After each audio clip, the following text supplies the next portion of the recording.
नमस्कार, मी रिया रुपेश पवार महाळिंगेकर. आपण पाहत आहोत डहाणू मित्र न्यूज नेटवर्कच्या काही ठळक आणि महत्त्वाच्या घडामोडी.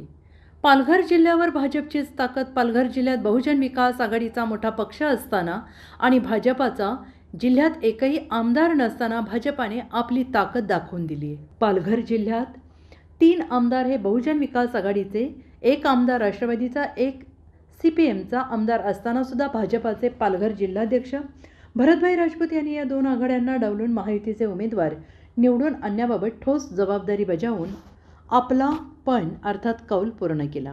या निवडणुकीत गावित यांना उमेदवारी न देता भाजपाला दगाफटका बसेल आणि सवरांनाच नाही तर भरतभाई राजपूत यांना हरवण्यासाठी किंबहुना त्यांचा कमीपणा करण्यासाठी विरोधकांनी बरेच प्रयत्न केले असले तरीही राजपूत ठरवतो ते करून दाखवतो हे सिद्ध झालं आहे.